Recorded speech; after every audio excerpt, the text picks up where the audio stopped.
ایک سوداگر تھا، وہ بہت امیر تھا۔ اس کی ایک ہی بیٹی تھی۔ وہ اپنی بیٹی سے بہت پیار کرتا تھا۔ جب اس کی بیٹی جوان ہوئی تو اسے اپنی بیٹی کی شادی کی فکر ہونے لگی۔ سوداگر اپنی بیٹی کی شادی بھی اپنی طرح کسی امیر خاندان میں کرنا چاہتا تھا۔ آخر ایک دن سوداگر کی ملاقات اپنے کسی بہت پرانے دوست سے ہوئی تھی۔ اتفاق سے وہ ایک کاروباری انسان تھا اور وہ امیر بھی تھا۔ اس کا بھی ایک ہی بیٹا تھا جو بہت پڑھا لکھا تھا، جس کی شادی ابھی نہیں ہوئی تھی۔ وہ دونوں باتوں میں مصروف تھے کہ اس کا بیٹا آ گیا۔ اس سوداگر کو اپنے دوست کا بیٹا بہت پسند آیا۔ اسی دوران ان کی شادی کی بات ہوئی اور کچھ ہی دنوں میں ان کی شادی بھی ہو گئی۔ سوداگر اور اس کی بیوی بہت خوش تھے، مگر اللہ کو کچھ اور ہی منظور تھا۔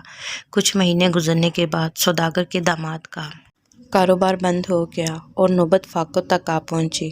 سوداگر کی بیوی نے سوداگر کو مشورہ دیا کہ کیوں نہ ہم اپنے داماد کو کوئی کام شروع کروا دیں تاکہ ہماری بیٹی خوش رہ سکے، مگر سوداگر اپنے اصولوں کا بڑا پابند تھا۔ اس نے کہا جو نصیب میں ہو وہ مل کر رہتا ہے۔ اگر اللہ نے اس کے نصیب میں کچھ لکھا ہے وہ اسے مل کر رہے گا، ہمیں تھوڑا صبر رکھنا چاہیے۔ سوداگر کی بیوی نے اپنے شوہر کی بات سن لی، مگر وہ ماں تھی، صبر کیسے آتا۔ اس نے ایک دن اپنی بیٹی اور داماد کو کھانے پر بلایا۔ اس دن سوداگر گھر نہیں تھا۔ ماں نے کہا میں تمہارے لیے کچھ موتی چور کے لڈو بنا دیتی ہوں، گھر جا کے تم دونوں کھا لینا۔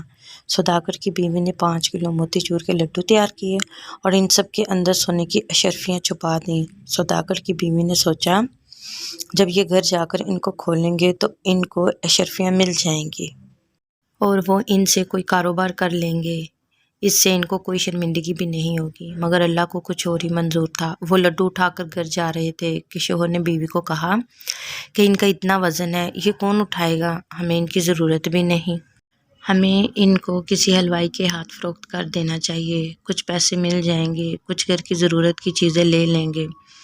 بیوی نے بھی شوہر کی بات سے اتفاق کیا، انہوں نے وہ لڈو حلوائی کو فروخت کر دیے۔ کچھ ہی دیر کے بعد سوداگر نے سوچا کہ کچھ مٹھائی گھر کے لیے لے لوں۔ وہ اسی حلوائی کی دکان پر پہنچ گیا اور حلوائی نے وہی ٹھیلا اس کو دے دیا۔ سوداگر وہ ٹھیلا گھر لے آیا اور جب اس کی بیوی نے لڈو کھولا تو اس میں سونے کی اشرفیاں تھیں۔ وہ اپنا سر پکڑ کر بیٹھ گئی اور اس نے سوداگر کو سارا قصہ سنایا تو سوداگر نے کہا دیکھا میں نے کہا تھا نا کہ جو نصیب میں ہو وہی ملتا ہے، جو نصیب میں نہ ہو وہ نہیں ملتا۔